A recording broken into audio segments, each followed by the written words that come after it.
Okay, can everybody hear me all right? Yes? I normally just shout because I'm teaching children, but okay. Can I firstly say thank you everybody for coming today. I really do appreciate your time, especially the councillors who've made time to be here. Okay, I'll start. So good evening everyone, and thank you for being here tonight. I'd like to take a moment to introduce myself. My name is Sally. I'm not a politician. I am a dance teacher and a concerned local resident. I'm not used to getting involved with matters such as this, but I do care deeply about protecting the environment we all share. That's why I felt it was important to speak up, not only for myself, but also for local residents who haven't been able to get the answers they deserve. We are here because the felling of the trees in Dingle has caused real upset and anger. Contrary to what has been suggested, the majority of residents were not notified correctly. The failure to communicate properly has left people feeling deceived, ignored, and badly let down. The removal of the trees has totally changed the area, displaced wildlife, and raised serious fears about land slippage now that the natural stability of the ground has been disturbed. On top of that, residents experience disruption of essential services, including energy supplies, phone lines, water supplies, and pollution to the watercourse. Tonight is about answers and actions. We want to know why residents were left uninformed, how the damage and disruption will be addressed, and what steps will be taken to ensure this never happens again. The Dingle felling was instructed by Powys County Council. The County Councillor for this ward is Councillor Graham Breeze. Unfortunately, Councillor Breeze declined our invitation to attend this evening due to other commitments. He suggested we reach out to council officers, but by then it was too late for them to attend. Ultimately, it is the responsibility of our local councillors to get these answers for us, and not for us to go directly to officers. And his absence is very disappointing. I will be sending an open letter with all the questions raised this evening for Councillor Breeze to answer. Anyone who would like to see his responses should leave their email address, and I will ensure they are forwarded.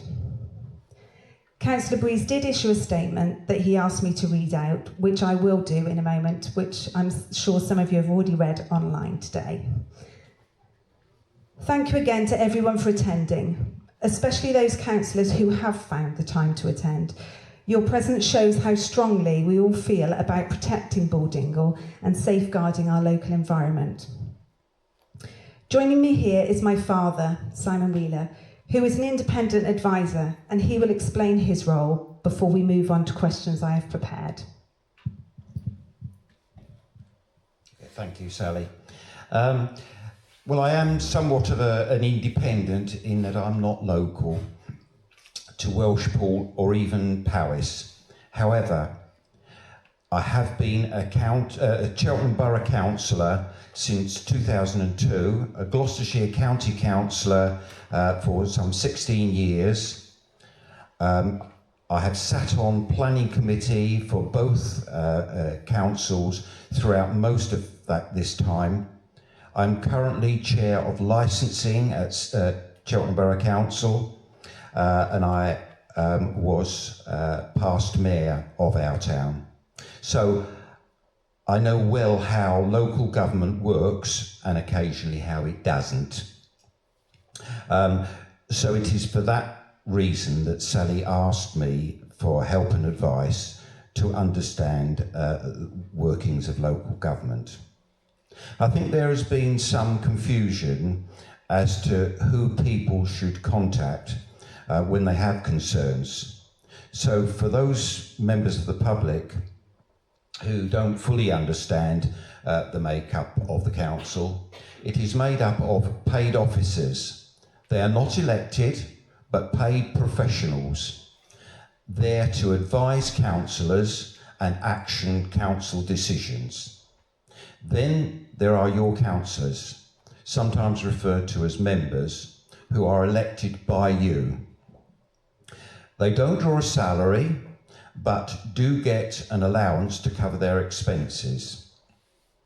They are not necessarily experts in any particular field in the way that officers are, but they are there to support the interests of their community and should be your primary contact.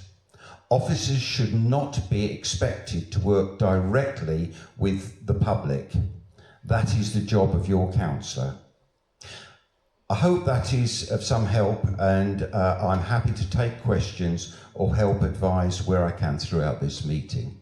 Thank you. So there's a few people that weren't able to attend tonight, so I have got a few statements from people which I haven't got time to read them all out, but I will do my very best. I will read out Councillor Breeze's statement before we carry on. Okay, so I received an emailed invitation on Tuesday morning, August the 26th, to attend a meeting arranged by Sally Gartell for Friday, August 29th, following clearance work by Powys County Council at Dingle. Unfortunately, I have a prior commitment and am therefore unable to attend. Dingle is very much in the centre of my ward and has been the subject of safety concerns since my election to the council just under 9 years ago. In the last 2 years, those safety concerns have increased greatly, with many residents approaching me for help as their county councillor. The safety of residents and property in my ward will always be my number one priority. Those approaches have included episodes of conservatory, shed and garden subsidence, together with falling and diseased trees, loss of sunlight, TV connectivity and of course flooding caused by blockages to the stream running through the Dingle. They have also included trees falling onto private property. All those reports were passed on to Powys County Council with requests for action to be taken. In 2024, letters were distributed informing residents that work to address the issues was to start, but due to the arrival of Storm Dara, contractors were diverted to more urgent situations. I personally delivered new letters to residents on Croft Road and Borver Green, dated May the 25th. Speaking to as many as possible, some weeks ahead of the current work starting.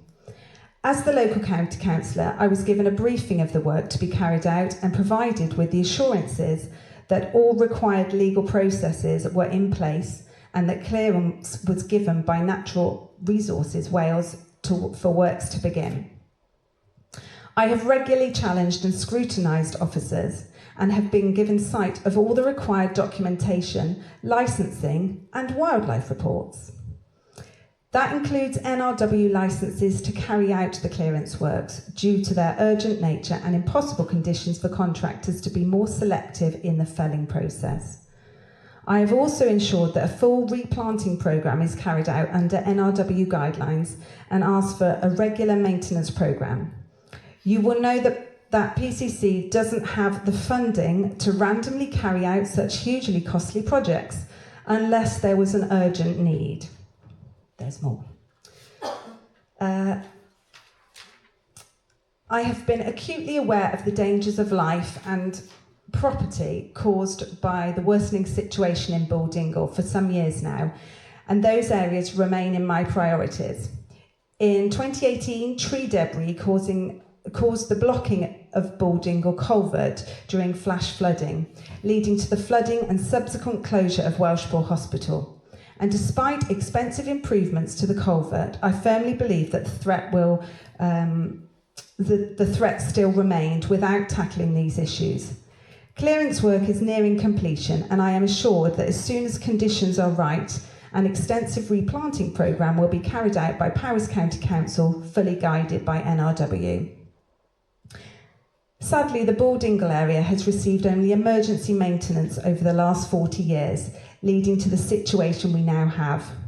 Throughout the 6-week programme, I have been constantly available and have arranged numerous meetings for concerned residents with Powys County Council officers when issues were raised. Powys County Council released a full press release on this subject yesterday at my request. Councillor Graham Breeze. Okay. So I don't have time to read all this because we're going to be here all night, but I have had many people get in touch that weren't able to come this evening. I will just briefly read this small piece and just some key points from it. So my parents and I moved to Bulver Green, a property adjacent to the Bull Dingle in '63. My husband and I now own the property and are writing this to communicate our immense disappointment at what was transpired in carrying out the Bull Dingle project in Welshpool over the past few months, and our hopes for what will occur moving forward from this debacle.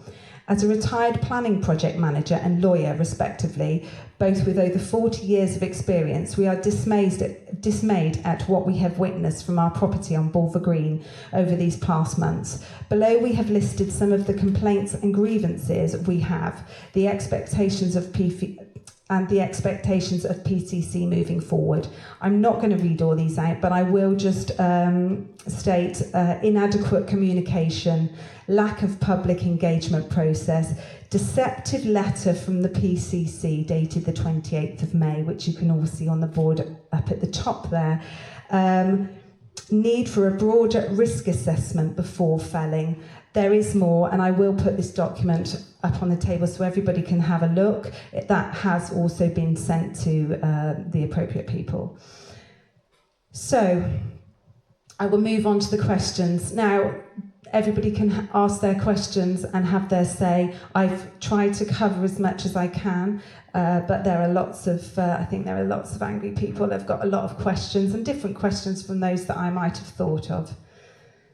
So, these questions are for Powys County Council. I do understand that we don't have the person that is responsible for our ward here this evening, unfortunately. In a statement released by Powys County Council yesterday, it states, the felling works were carried out following extensive assessments which confirmed that many of the areas were affected by ash dieback. In the tree survey provided by Powys County Council, only 20% of the trees were ash. So what was the need to fell the other 80% of healthy species of trees?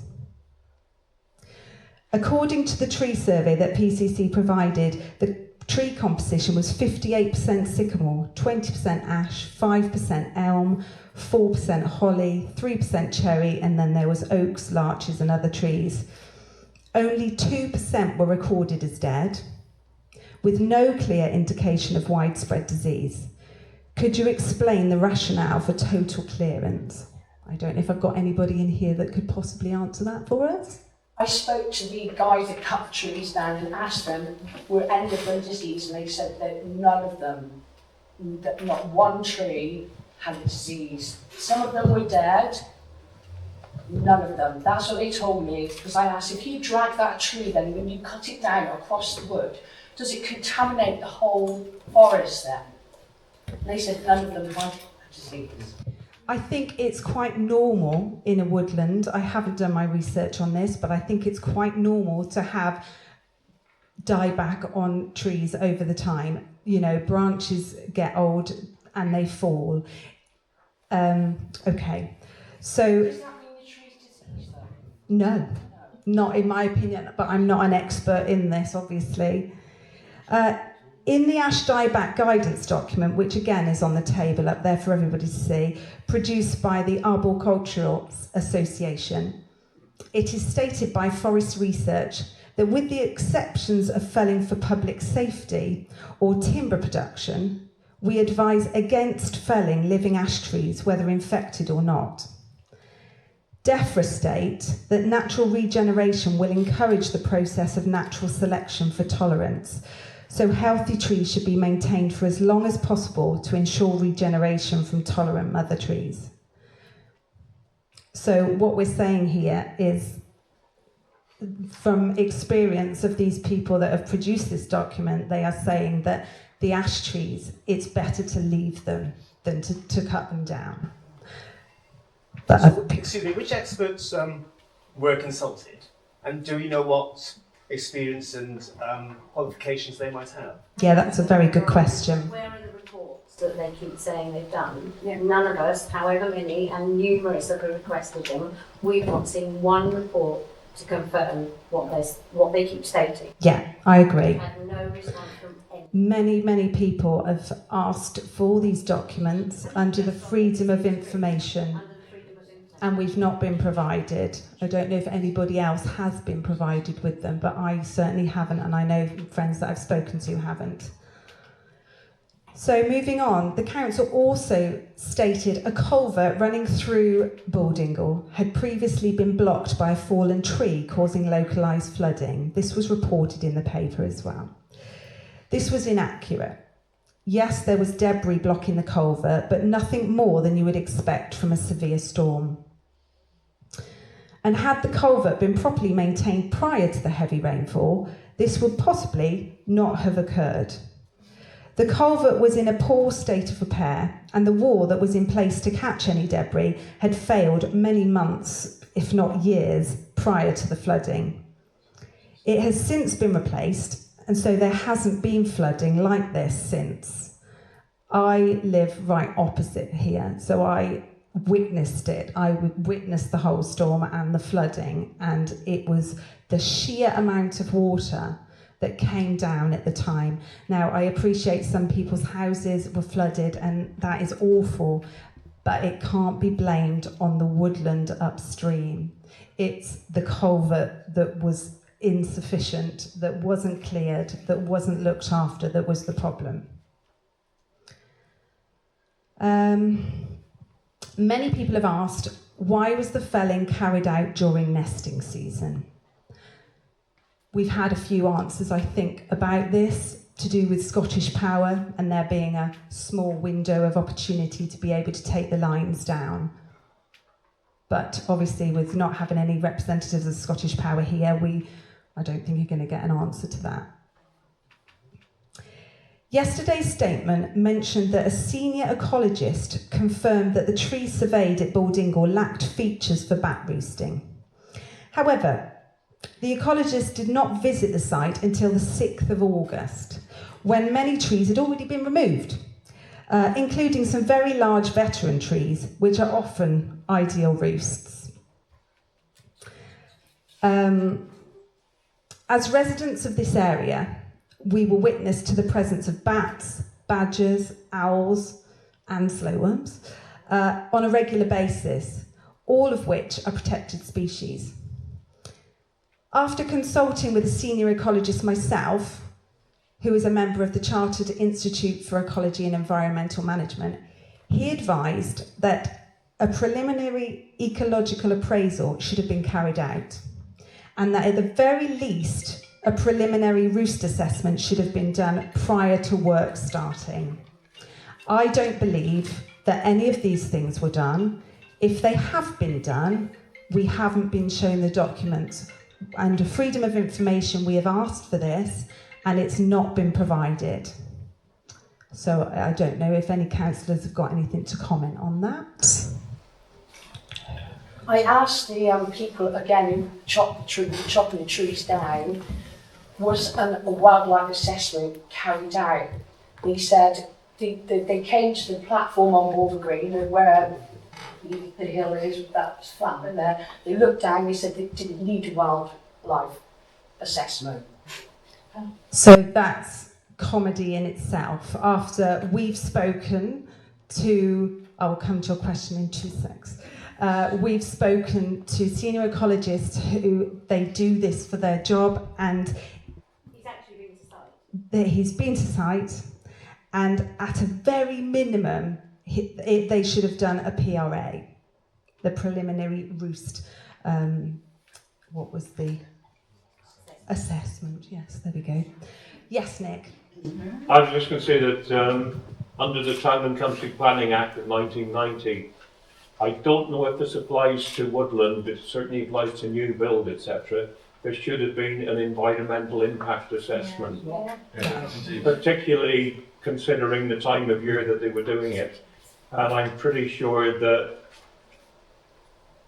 an EIA wasn't carried out, or at least we hadn't seen it. We've all asked for this document. in whichever format they had it done, whether it was a wildlife assessment or the PRA or the PEA, whatever they had done, we've all asked for it and we haven't been provided with it. Okay, so our question there is, if this wasn't carried out, why wasn't it carried out? If we were having building works done in our own homes, these would have been done, had to be done before we could have any sort of works done in our own homes. Okay, so the average mature tree takes up around 50 gallons of water per day. So with hundreds of trees missing and the number of trees that have been taken down, we believe to be around 300. The water will soak into the clay, causing heave and damage to foundations. The removal of trees from the steep banks will also destabilise the ground. What remedial action will you be taking to prevent land slippage and heave? If I may, I first heard about plans to do work in the Dingle about 3 years ago. Okay. One of the larger trees in the Dingle fell. The top end of it actually impacted on my garden shed. Okay. So, I mean, many of you people here know me. I'm on the corner. That's my fence you can see there. So, I've actually been impacted on two sides of my property here. And I have many points I'd like to raise, but I'll keep this one brief. I've been trying to get information from Powys Council for the better part of 3 years. I've been told many times different things, varying from yes, there's a handful of trees needs to be brought down in height, through to after they started the work being told no, the whole thing is being clear felled. The first reason I was given is that it's primarily due to concerns around the trees causing subsidence on the upper side on Croft Road, and that there was a need for an engineering assessment to be done of the bank and engineering works to be done to stabilise that bank. So I've seen no evidence of anybody from any engineering company assessing that bank. There was recently, I think this was last week, there were 3 gentlemen in high-vis vests with a construction company logo having a look at that bank, and I asked them directly, are you here to assess the stability of the bank? They said, no, we're here to assess the rubbish removal, but probably the bank will just stabilise itself. We don't think it needs anything. Wow. Okay. Yes. Yeah. I'm not learning that at all, but if Powys County Council sanctioned this, and I believe it's not Powys County Council land, so what gave Powys County Council the right to do that? I Who don't. gave them the permission to do that? I don't know who owns that land. I thought Powys County Council owned that land. Yeah. Part of the housing department. Yeah. Part of that's my dad. Yes. We'll come on to that. No, that's absolutely fine. Can Powys County Council explain why Welshpool Town Council was not informed or consulted about the felling plans in advance? And why were residents not fully informed prior to the commencement of work? It seems there is a severe lack of communication between councils as well as with residents. And this is something I see as a very worrying issue. My apologies, I'm going to step in again on this one very briefly. It came to my attention a couple of weeks ago. I was looking into felling licences and what is involved in the granting of felling licences. There is a requirement under UK-wide law that where a felling licence has been applied for, especially in the context of public woodland, etc., there is a requirement for a consultation period for objections to be raised. We were informed by letter in May that some work would be undertaken to clear dead wood, the felling licence, as several of my neighbours have found out, the felling licence was applied for and granted for a clear fell in February. Yes. So clearly somebody is not following what is established UK-wide law here. Yes, totally agreed. And that was actually one of my next points. We'll come to that one in just 2 seconds. The maps used to obtain the felling licence and replanting maps are massively inaccurate. They are land registry, but they are old land registry maps. Why was this allowed and how will this be addressed? There was no planning. How did this go through? How did this licence get given when the maps weren't even correct? I've had to look at the felling licence number, the code, and I can't find it. Yes, and on the felling licence, you'll see I've popped it on the table up there. You'll see the maps, which I've also replicated on the board. Those are the maps that were used for the felling. So the contractors that came in were given those maps. And if you look underneath, that is the correct part of land that should have been taken. Now, my neighbour, his land and part of my land was included in the felling map. Now, I know I don't live up the top where the extensive work has been done, but when I first was sent the felling map after I'd said, "Oh, what's going on here?" it came into my land. So if they're saying all residents were, informed, they weren't. I certainly didn't have a letter, and I don't think Mr. Wildblood had a letter, did he? No. So you haven't had a letter either? No. So there's, lots of inaccuracies in the statements that have been made. So yes, how will this be addressed now trees have been taken down that didn't belong to Powys County Council? Some residents were sent notifications dated the 28th of May 2025 of the work starting, but were informed that only certain trees would be removed. However, the felling licence that was approved on the 13th of February 25 states it was a clear fell, meaning removal of all trees. Why was misleading information circulated?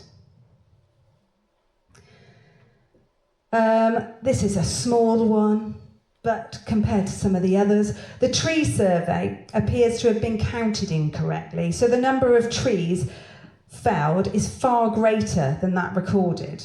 Were they trying to cover something up there, or were they just being a little bit lazy when they did their tree survey? Again, you can see all these documents at the back of the room. I am aware that at least one veteran oak tree was covered by a tree protection order. Was a separate application submitted and approved for its removal? I can probably help on that score. This is how I came upon the information about felling licences. Tree protection order in this context would not be worth the paper it's written on, as it is granted and enforced by none other than Powys County Council. Yes, I think Simon Wheeler will be able to echo your conversation there. Absolutely. As you say, TPOs are awarded by the local council. In Cheltenham, it will be Cheltenham Borough Council.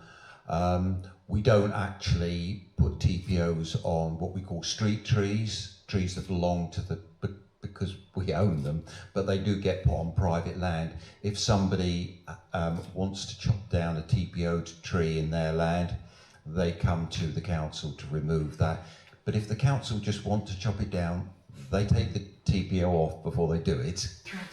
Is that on somebody's private land as well?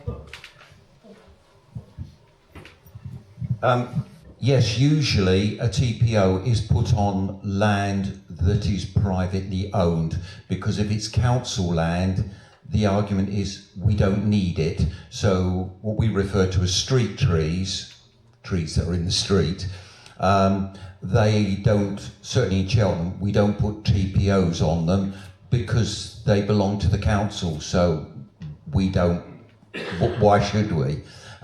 So TPOs tend to be places like private land or like open space that has no particular owner. Okay, so they could just do what they like, basically. Who is profiting from the removal of the timber? What was the total cost of this operation? Because it's far from finished as well. My father and I walked down there today. There's a video that we took today. And I do not understand how that's going to come. I can't see how they're going to work it. It's such a steep gradient, and how they're going to make it what they say it's going to be. But there we go. Can I just ask, with reference to the trees and who's going to profit from the timber? Yes. Where's that timber gone to? Who's it been Yes. sold to? Very good question. What price have we got for it? And is that money going to come back into Welshpool? Being as it's Welshpool timber, it belonged to Alan Woods. Yes, very good. Is that why the count of the trees was different to how many they really have cut down? Very good question. They've sold stolen property as well. Yeah, They've stolen it, some of it. yeah. Doesn't belong to the council. When is replanting scheduled to begin? And how long will this take? We're nearly at the bottom of my questions, and then you can all dive in. This is a biggie. It's a very small one, really, but it's a question I think we're all asking. Why have numerous requests for information from residents and concerned parties been ignored or left unanswered? Now, we've had, I think, maybe the majority of people in here, including councillors, have asked for information. The councillors maybe had slightly more results back than we did, but even our MP is still waiting for the answers to the questions that he sent on our behalf. So, yes, why have we been ignored? Why has it taken us to have this meeting today for statements to be released? And statements which we can't comment on. Yes. Clearly indicated that. Yes. So it is very convenient that posts that have been put on my Welshpool, we're not able to comment on them. Or if we do comment on them in a polite manner, they get removed. I can understand if there's rudeness going on, nobody wants that. It needs to be constructive, but it's very frustrating when posts get removed, when we're just trying to get some answers. Questioning what their statement is. Exactly. Asking for some validations and proof of their statement. And my last question on here is, what member or officer on the council signed this work off? So you can all pop your hands up and we will come to you for questions that I may have missed, or concerns that you have, or just statements that you want to get out there. Okay, yes. On your last question, the officer who's been given responsibility for it, whether he's the gentleman that signed off on it, I don't know. He's the one whose head it's landed on. Would be a gentleman called Alan Jones. His name, email address and phone number are all listed on a site notice at the top end of the Dingle. I also have them saved. If anybody wants them, I'll be happy to provide. Okay, that's very useful, thank you.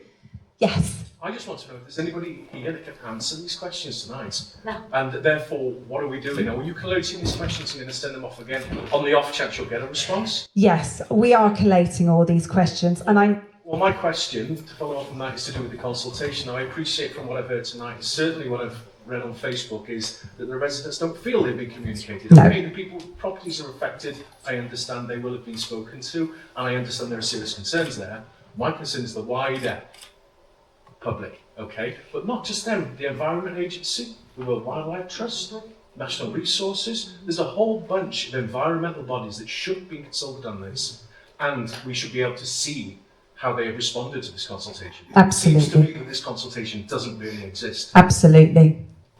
Yes. I think I read somewhere, Sal, in Parish County Council's statement that many of the healthy trees were removed so that the contractors could access the diseased trees. Well, I'm getting on now, but many years ago I did work on the forestry for a couple of years, and I've never heard anything so ridiculous in all my life. Yeah. Cut down half a dozen healthy trees to get one that's supposedly... Agreed. Has anybody else got... Yes, Jeremy, thank you. I'm Jeremy Brighamthorpe. I'm the councillor, I'm not a local Powers councillor, I'm the councillor for Montgomery and Fordham, which normally would mean that I don't really have much of a right to comment on things in other councillors' wards, but I'm also the chair of the Climate and Nature Steering Group, which does give me something of a sort of a right to make comment on this. I was only aware of this when the post appeared on Facebook, when the work had already started, and I've got serious concerns as of similar to those that have already been raised, and there have been quite a lot of comment or questions being asked by internally within the council by myself and other councillors that are trying to find some of these answers internally without them being sort of made too public at the moment. I'm very happy I will continue to ask questions because I've not been given very satisfactory answers myself yet.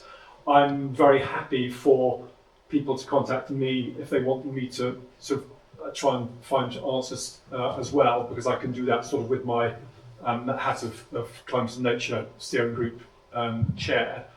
But yes, I've got a lot of concerns. I think there's been a lack of transparency, and that's one of my biggest worries. That there are these questions that we've said, oh, well, they are justified, but we've not been given the reason for why that might be justified. So I will continue to try and find better information. So one of my questions is, in terms of the climate change aspect, that obviously removing a lot of grown trees has removed a lot of embedded carbon that is in that woodland, and I've been told that, well, because it's called coppice, that will rapidly regenerate, but I've not seen the evidence from an ecologist to say this is how much carbon was there, this is how quickly the carbon will regenerate, and so on. So there is a lack of transparency. I will be continuing to pursue it. I'm happy for people to contact me. You can find my contact details on the council's website. So yeah, I'm supportive of what you're doing. Just finally, an apology. I do have a meeting in Newtown at 7:30, so I'll have to disappear at 7 o'clock. If you see me disappear, that's fine. Thank you very much. Yes. Yeah. Thank you. Yes, my name is Richard Church. Like Jeremy, I'm a county councillor. I'm a county councillor for Welshpool Castle ward, so this area, you're in my ward here. And like you, like Jeremy and like others, I didn't know this work was going to happen until it started. And I'll say to you quite frankly, I was going to say it anyway, but having seen the council's press release, I will say it more clearly again. The communication over this issue has been appalling. It's been very poor. The fact that, not just the fact that I didn't know about it, the fact that none of the town councillors knew about it, and most importantly, many residents didn't know about it. I can't answer, I could attempt to answer some of the questions that you've raised, but I think that those questions are better coming from the people who have been more closely involved in this decision than me, and certainly I would advise you to try and arrange a meeting with the relevant officers and Graham Breeze, perhaps a small group of you, to go through these in person to get the answers you're seeking. The other point I wanted to make is, and this is kind of a bit of the council boring bit of it, this land is owned by Powys Council's housing department, what they call the housing revenue account. And that is because it was originally associated with the building of council houses on Borver Green, of course many of which are now sold. And I think one of the reasons why this issue has not been tackled for so long is because it's owned by the council's Housing Revenue Department. And that exists primarily, obviously, to do work on people's council houses and to make people's houses safe. And I really wonder, and this perhaps gets back to the question of ownership, whether looking ahead for the future, and I think it would be good to think about the future this evening, whether this land is really best owned and managed in that way, and whether it will be better either being managed by the whole of Powys Council, not the Housing Department, or whether indeed it would be better if it was more locally managed. And thinking of the future, and I hope you do think about the future, whether it would be appropriate to bring together all of the people who are here tonight and many more who are concerned about it, to form a group who can take a permanent interest in the future of this land and how it's managed. You can acquire land by community asset transfer. That might be something worth considering, but it's something that you would need to do some research into before you do it. And I think that you should insist on being involved in the plans for the future of this patch of woodland. Would you like, for instance, to see a footpath put through it for the future, so that it would actually serve a better local public amenity? I think all of those questions need to be addressed in the future, and of course you need to understand what has happened up to now. But I do hope you also look forward to the future. And as I say, I repeat what I say, the biggest problem here is the lack of communication. Reasons have been given. You can talk about whether those reasons are justified or not, but we wouldn't be here today, I don't believe, if the engagement before the work had started had been much better. And as a member of Powys Council, member of Powys Council's cabinet, I regret that very much, that didn't happen. Thank you very much, Councillor Church. Yes. I know everybody's on about the housing and the destruction of the trees, but I'm more worried about the wildlife. Yes. The wildlife hasn't come into conversation yet, really. I know for a fact hedgehogs are everywhere up there. And I know because I'm a rescuer and I'm the one that has them coming in from the housing estates from there. They're nesting this time of year. There's baby hedgehogs up there, there's baby squirrels up there, there's all sorts, voles, moles. They've been wiped out. You can see just from the videos, there's no life at all there. No, you're absolutely right there. And to think, a lot of these animals, as you said, the badgers, the hedgehog, they're endangered animals, they're protected animals. They cannot just do this and get away with it. No, absolutely. I'm so furious and so upset because I care for these little animals. Yeah. I rescued them, and they just gone and massacred them. Yeah. And that's where my question earlier was about the PEA and the PRA. They're all to do with the animals, and why wasn't this done? Yes, Nick. Yeah, I'd like to go back to what Gavin mentioned earlier on. Unfortunately, the trees have gone. Yeah. The habitat's gone. Yeah. We have lots of questions, but Powys and the local county councillor have come back with public statements in answer, or supposedly in answer to our questions, which we never got answered recently. So, where do we go from here? Absolutely. If we put these questions forward to the council, are they just going to say, well, sorry, the contract is finished, we've issued public statements, we haven't got the officer time to address it any further, so that's all you're getting? Yeah. I think, how do we move forward? I think we all want to get answers. We all want somebody to be held accountable for what's happened.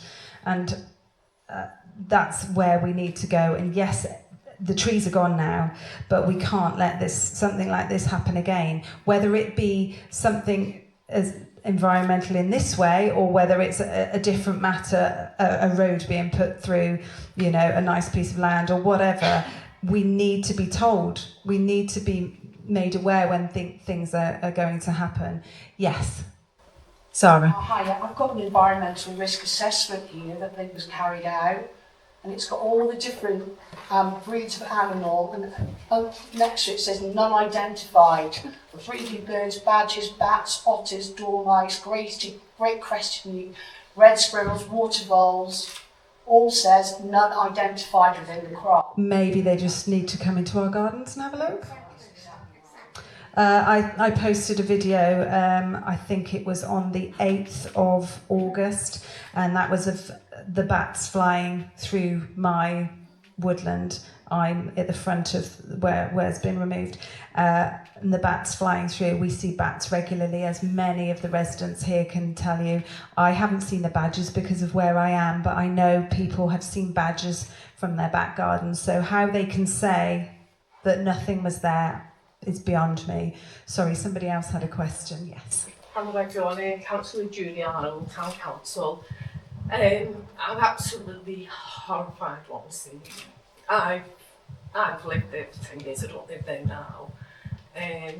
But I have great concerns about the residents because we've got things coming now and we have rain and it's really concerning. And as a town councillor, I'm asking all town councillors that we have an urgent meeting ASAP because it's absolutely heartbreaking what I'm seeing. Yes. I'm a town councillor, Alison Davis, for Funphill Ward. As Sally knows, I'd already asked our town clerk whether we could have a meeting, an open meeting, but a council meeting, but open to the public, with officers from Powys County Council. And Sally jumped the gun, she got this arranged, but if you feel that that would be appropriate, that we get, our town clerk was open to this, but then said, oh, well, there's the meeting on Friday. But if that's something that this meeting wants, I had already asked him whether we could do this, and of course he'd got to wait for our meeting in September to ask council whether that was what they wanted to do. Yes, absolutely. And I think I haven't got a clue what I'm doing. I'm a dance teacher. I don't do this thing normally. I certainly don't want to be standing up here doing this. But somebody had to say something. And if we had waited, we'll wait till September. You know, it is forgotten and it's done. And I totally appreciate where you're coming from there, Councillor Davis. And I think everybody here would really appreciate that as well. Thank you. Yes. I read somewhere, I don't know if it's true, that Powys Council are supposed to check all the trees every 2 years. I think they're on public sort of land. So, you know, if they've been doing that, trees would have just the odd tree here and there over the years, and maybe they've put a new one in. Why has it been there 40 years? Yeah, I think they've admitted that it's been left for too long. But, you know, it's been left and, yeah, there we go. Yes. Well, that's why the culvert blocked in the first place. Absolutely. They never cleaned out that grid at the top of West. Yes, agreed. I reported that many times because I would go past it every day. I reported the debris collecting in my garden and nothing was done about it. And the thing to worry about now is they talk about maintenance in the future. They haven't done the past, but they're going to do it in the future. Exactly. Money. Yeah. Oh, that's going to come down. The other thing is, this is typical of Powys County Council. Just go ahead, do it. They didn't have the library, they didn't listen to anybody. Yeah. Well, I will come to you just now. I just want to, I may be stepping out of line here saying this, but where my father is, I've obviously discussed this in depth with him, and this would have never happened there. This would not have happened. I would just pass the mic. Yes, exactly. I'm not trying to herald Cheltenham as the wonder of democracy, but this kind of attitude, the fact that, all right, my party is by far the largest party on the borough. We have now taken control of the county as well. So obviously between ourselves we talk a lot, but even in the past when we had different parties leading. Because of the way it was run, you couldn't keep secrets. It strikes me that a few individuals seem to have swept something under the carpet. They've made a decision, swept it under the carpet.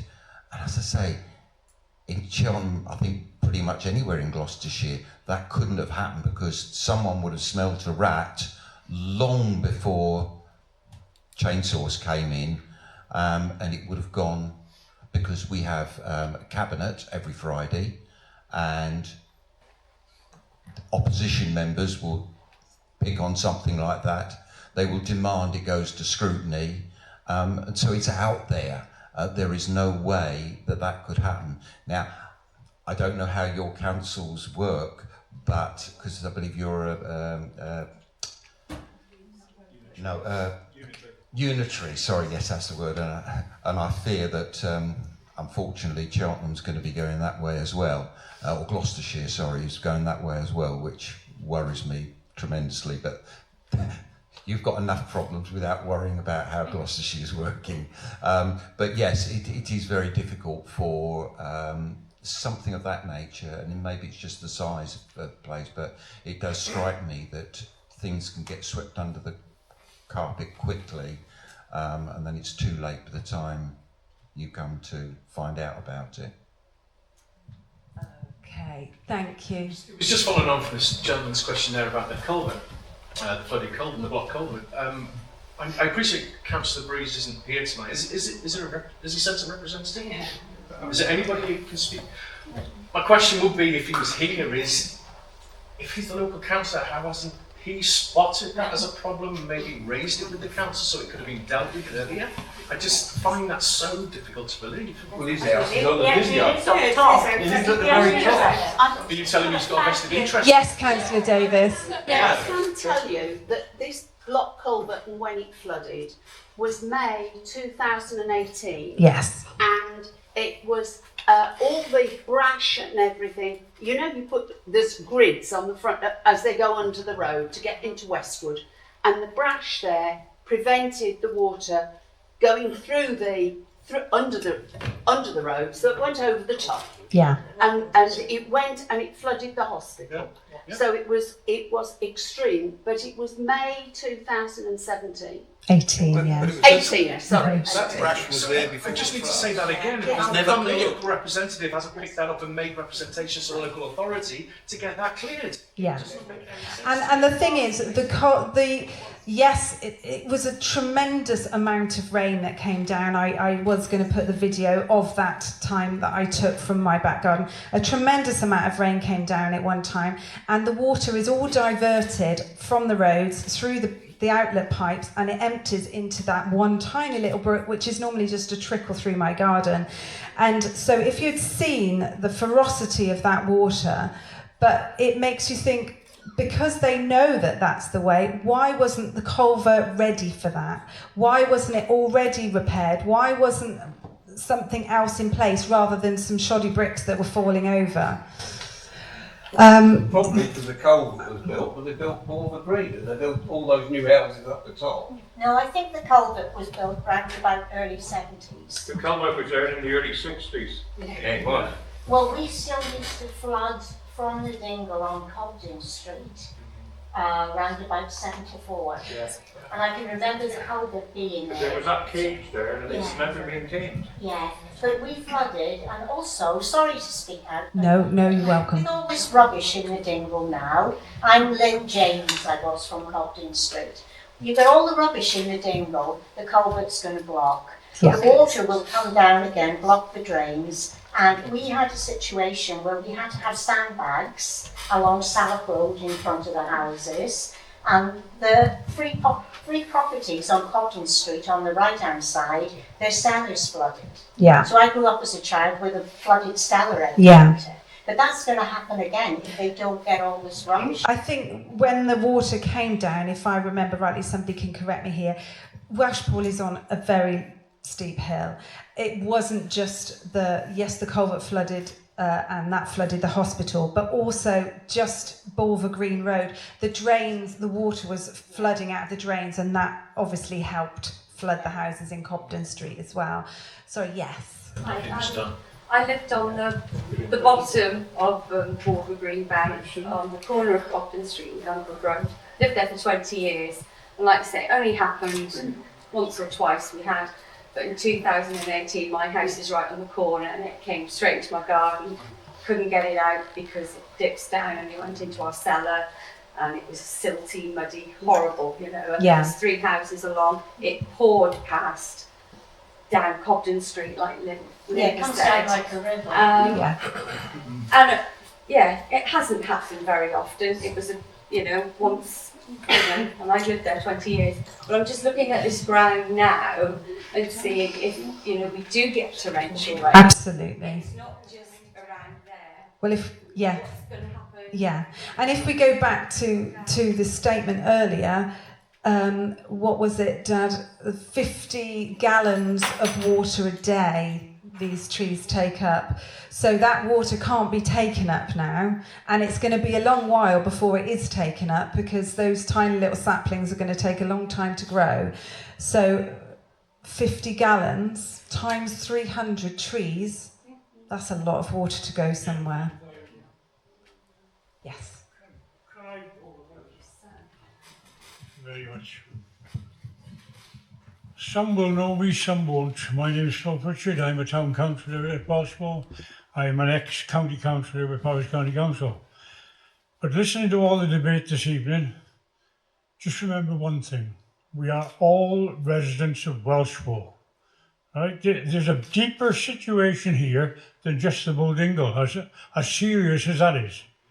For the last 10 years, Powys County Council have been taking absolutely no notice of anything the Welshpool Town Council says. Any recommendations they make or anything else. If it's a planning application and they say, we've got an application for something down there and the Town Council make an observation, well, it's not safe or there isn't a road to it or whatever, they take no notice. These are facts of life, folks. You wouldn't know about them because they happened between the 2 councils, right? They took Niles Malwyn, the most beautiful building, one of the most beautiful buildings in Welshpool, took it off Welshpool, closed it down. Okay, it's a lovely building now for the old people. But that was where everybody went if they had a problem and wanted to talk to somebody in the council. What happened? They took that away, practically gave it away, and then bought a building in Newtown that was nowhere near what that building was. Why? Because they wanted to say no to Welshpool Town Council. This is what's been going on all the time. The Town Council made observations of different businesses going down to Buttington, following the lead and putting everything down there. You can see our town going dead. I can. Because the promises they made to this council and to this town were quite straightforward. Oh, it's all right, no problem. We're going to put the council in the library on the back road. And it'll be a call-in centre. And there'll be 2 people from every department of the council. There'll be 2 people in there that will answer all your questions. 3 months later, that happened. 3 months after that, they locked the doors and said, oh, sorry, the public can't come in here. All the people are working in there. Nobody can go in there. You try and go there, you'll see the doors locked, right? Same thing in Alford School. They closed Alford School and they said, it's okay, we're going to put a call-in centre for people from the town to call in and see people regarding issues with the council. Locked doors. Still the same now. Folks, that is the story of the last 10 years. County Council don't give a damn about this town, right? That's why they do things like this, because they know damn well they can get away with them, right? And that's what they do. They do them because they just don't give a damn about this town, and it's about time they did, right? It's about time we stood up and said, this is our town, not yours. Do it as we want to. Sorry, I'm very blunt about it, but I'm also angry as well because they've been getting away with this for years and it's affected every avenue of our town. You've seen the town going downhill, same as I have. We're all Welshpool people and we want our town back. Thank you. Any wonder that people think that the council just don't care. They don't care about us. Nobody. Yes. I'm just saying, following up from what Phil's just said there, so what, we recognise the problems, but about this particular issue, what are we going to do now to move this forward? Yeah. What are we going to do? Are we just going to sit down and say, oh, we'll just take No, well, this is where Councillor Davis has said that we are going to have a town council meeting, and she's going to invite Powys County Council there, and it'll be an open meeting. Well, what too late? But we need to Hold someone accountable for this legislation. I have asked the town clerk whether we could have a public meeting, a council meeting that I asked the town clerk whether we could have a council meeting that was fully open to the public, and he said that he would put this to, it has to go to full council to be agreed, but he said he would put that, and then this meeting was arranged. So if that's what you want, then that I will go back to him again on Monday and say that that is what you want, and then that will go through and we will get officers from Powys there. That was the intention. But what is, sorry, Thank Alison, you. what assures us that we are not going to be ignored in the future from the Powys Council, as Phil is saying? You know, what, Well, I appreciate the work that the town council can do, but No. what assures us that we're going to get listened to? I think to be fair, I think we are often listened. We are listened to, and they have messed this up. I wrote to them in July, and I mean Sally's seen. I have sent the emails to Sally. I wrote to them in July, and immediately had an apology for them not informing and being in touch with the town council. We have to work and make ourselves worth consulting as well. You know, if things come to the council, we need to respond usefully. Yeah. So I think, yes, they've got it wrong. They've got it very wrong. There is no excuse, but let's make them Absolutely. do it better. Absolutely. We can do that. Just following on from what Alison has said, because she's quite right, and fearful of repeating myself from what I said before. I think if you can form a group, call it Friends of Paul Dingle or whatever you like, so that you actually have a formal body of people who can speak up for this dingle, yes, not just now but in the future, and to take this forward, because, you know, in 40 years' time these trees could all be grown up and they could be falling down and the whole thing happens again. We need in the future to find a better way of ensuring that woodland like this within our town, and there are others, not just this one, are better protected and better managed for the future. And I'm convinced the best way for that to happen is for the local community to take an interest in its future and in running it. And you've started doing that today, and I hope you continue to do that and form a permanent group. That's an excellent suggestion. Yes, Sarah. You say about the tree protection orders, they don't mean anything. If the council want to chop it down, and they can do, we're protecting a forest that we don't have any power to protect. And they can just take it away. Why have they, this isn't woodland management, it's destruction. They've completely destroyed it. What is the plan? Why have they done it? Have they got ulterior motives for this ground? And they've left one massive tree right by number 1 Porter Green. It's like, must be 40 feet high, 50 feet high. Why have they left that one single tree? Yeah. Sally, could I check? Do the people here want us to do this? That the town council invites Powys and it's an open meeting? Yes, if everybody can raise their hands if they think that's a great idea. Could we get the answers from the council that we've asked tonight to be... We've been writing them all down. Yeah, if they get the answers for the meeting, so it's so we don't actually... Yeah, and I think we have recorded tonight's meeting as well, so we can go back through and get all those questions answered. Yes. I just want to say to town councillors and county councillors, we have a duty of care to the residents. Because if you look at these videos, there's a tunnel, and when this water comes, it's going to flood. It's a bit late to do much. And we've got to act now, not next week or the month after. We've got to act ASAP. I just wonder if we hadn't have made this fuss, which some people have seen as very inconvenient, would we have had that statement released yesterday? Would we have had any of these questions put out there? We wouldn't have. But they're still not providing proof. No, we still haven't had any answers. No.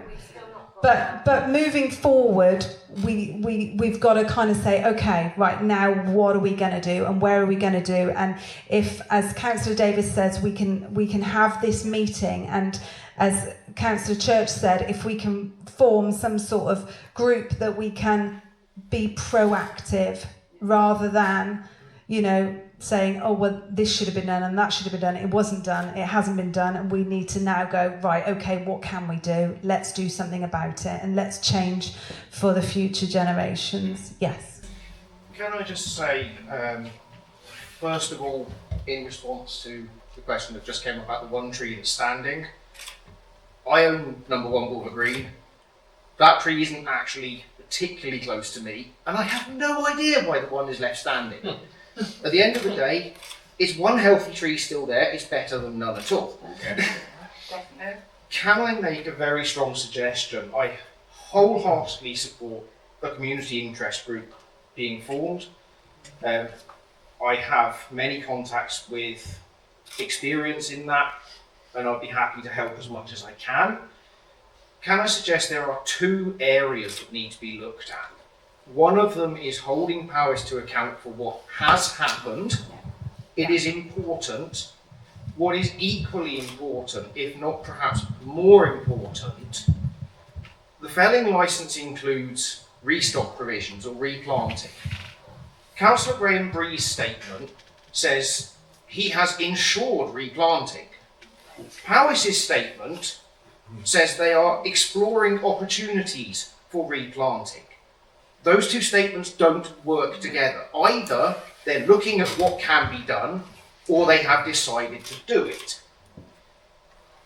We need to know what is the plan for replanting, how are powers to be held accountable for the next stage of this work, which is the replanting.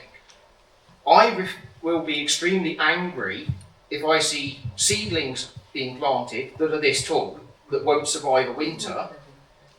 I have already spoken myself with Derwent Garden Centre in Gillsfield, because I had complete privacy in my garden, which has now been completely wiped out. I will be replanting within my property a number of trees. Derwent Garden Centre can supply trees that have been matured for the last 10 or 15 years to a height of 5 or 6 metres. I expect, and I would personally demand, trees being replanted in here are at least of that size and quality.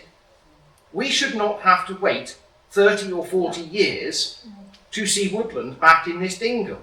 It can be achieved in 5 or 10 years if the council are held to account and made to do the right thing. The question is how.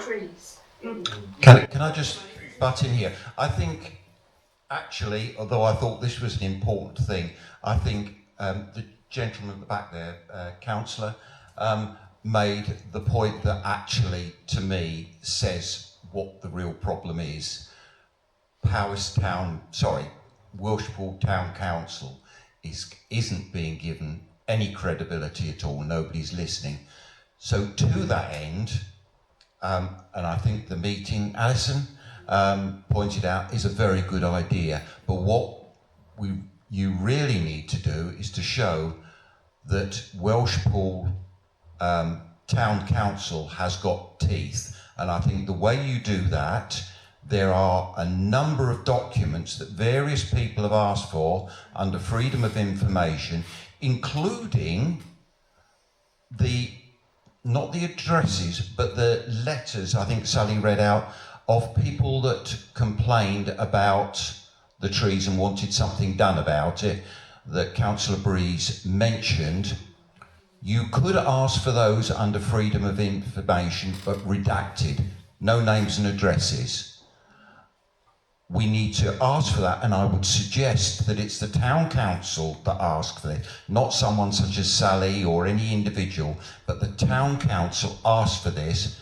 You will have to be prepared to follow this through by taking legal action if they don't give you that information in a timely manner.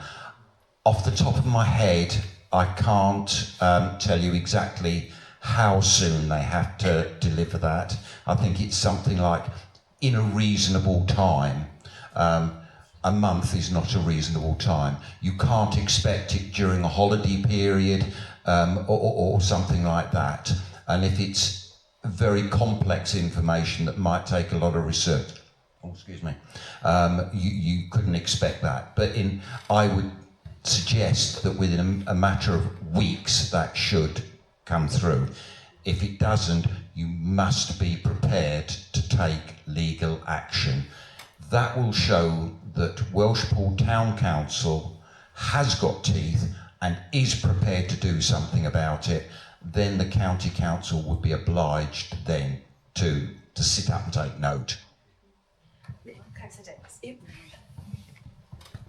In response to the question that's just asked about the trees, what varieties, I did ask, and I was sent a list with the various species and the percentage of all the different species, and not the sizes of the trees. And actually, a concern I did have was that this was a list that was used by Brecon Beacons National Park, and that it was considered suitable here. So I think that perhaps that is something that we would need to, they would need to understand more fully. The other thing I can say is that the trees that normally come from Dingle, which of course is part of Darwin, they are the biggest suppliers in the country anyway, and they supply the the local authorities. Councillor Pritchard. Thank you. Can I just make one final statement that's come into my head? If any one of you living surrounding the Bull Dingle, if all of a sudden 12 months ago you'd have thought, oh, that tree there, it's taking all my light, it's a damn nuisance, this, that and the other, and you'd have gone and got a chainsaw and took it down, I'll tell you what the County Council have done to you. They'd have had you in court the next day, and they'd have pursued you until they got a decision from the court on you. That's what they'd have done. Now, the same thing in this instance, somebody should pay for it. Somebody made these decisions, and they made them without the right authority and the right permission. And as such, they should go. Sorry, heads want to roll on this. Otherwise, they'll be doing the same thing in Erwin and the same thing in Raven Street over the next 10 years. Sorry, that's what we're looking for. We're looking for somebody to answer for what they've done. They know it's wrong. You can't tell me they don't know they were wrong in what they were doing. They can't tell me that they thought they were right in what they were doing. No, they knew they were damn wrong. They just wouldn't answer anybody's comments and this and the other. And that's what's going on here. And as far as I'm concerned, somebody's got to answer for it. And I'll be the first one of the town council in front of the county council back in this case. Thank you. I think we're coming towards an end. I think we've said nearly everything we need to say. There's just a couple of hands that I'll go to. So if we can just have the last few. Two things really quick. One, if they say they haven't got the money at the moment, which is what I think Powers have more or less made out in their letter, to replant it, they can use the money they've had from the trees. Yeah, start with it, yeah. And secondly, as you know, on Facebook I put my letter of Mr. Breeze telling me there was a few trees coming down and why. I had a nasty reply off his son to say, why did I go to Mr. Breeze's? I should have gone to the people at the top, not him. It's nothing to do with him. Exactly what I said. The councillor you should not, in fact in Cheltenham, a lot of our officers will refuse to deal with the public because it goes through the council. They contact me, I contact the correct officer. It's a shame to hear that. I don't know what they're going to do about the wildlife that is there. Are they going to put back boxes up? Well, after speaking with an ecologist on Monday, was it, he did say that they will find somewhere. It doesn't make it better, but removing the trees, they will go elsewhere, and it may be a good while until we get them back. Although I have had a resident contact me to say they have found dead bats on Croft Road, but whether that's because of this or whether it's just natural. But the ecologist did kind of suggest that they would go elsewhere, didn't he? So I think one more. I just want to go on. I was just going to say thank you from the bottom of my heart. I speak on behalf of everyone else, and on behalf of the non-existent badgers and bats and the 30% drop in wildlife birds. We just want to say thanks for organising this, Sally. Really, it takes.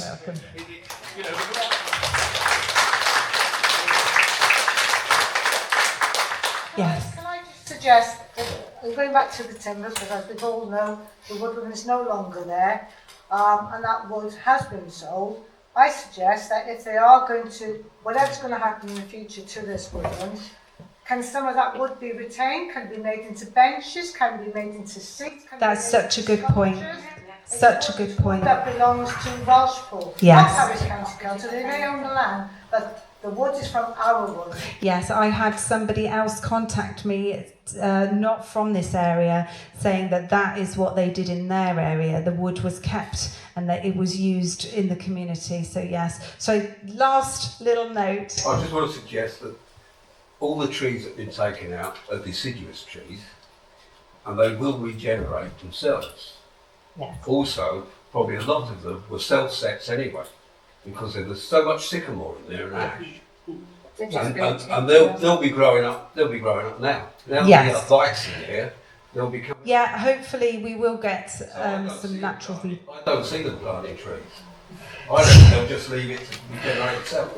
Well, they have said that they are going to replant, and I think they have also said, Councillor Davis, they've said that they won't be planting sycamore because of the issue with sycamore, and they just grow everywhere. I'm sure you know they've got them in your garden everywhere. So they are planting different species that will be more tolerant to disease and that are not so. What's the word I'm looking for? Invasive, yes, that's the one. Anyway, I think we've had a really good discussion. Yes, we haven't had the people here that we really needed here. This was never a witch hunt. It was never trying to blame an individual, but I think some of us have dealt with particular individuals, and that has caused you anguish. But I'm hoping that from today we can go forward and do something a little bit more productive, get things moving, and we all need to work together. And I think with the Welshpool Town Council's help, Councillor Davis's suggestion of the meeting, I think that's a great first step. I just want to say thank you everybody for coming, and thank you particularly to the councillors, because I know it must be difficult when you've got angry residents and you've come and you've given up your time to try and help us with our answers. So thank you everybody, thank you very much. One thing I forgot, can I just, the company Above Drone Photography, without these drone pictures, I don't think people would really kind of get the enormity of it. When you go down to the site, if you haven't been down to the site, it is just like a bomb has gone off. It is a crater. You can't, even from the pictures, you can't make it out. But I just wanted to thank Above Drone Photography, who have sent us many pictures, and they've sent me a video, and I think they've done a great job to help us with this. So thank you everybody, thank you very much. Oh yes, and if anybody wants to leave their email addresses, we will send you any correspondence or answers from the questions that we have. We will be sending them through to Councillor Breeze and Powys County Council to try and get some more answers about these matters. Yes. Ask. Presumably you've had to hire the room. Yes, I have. Would you like any donations from us as we leave to help pay towards the room? That I would be very grateful for donations, but obviously I hired the room because I wanted to get this sorted, so I'm happy if it comes out of my pocket. It's just that's the nature of me. Thank you very much, everybody.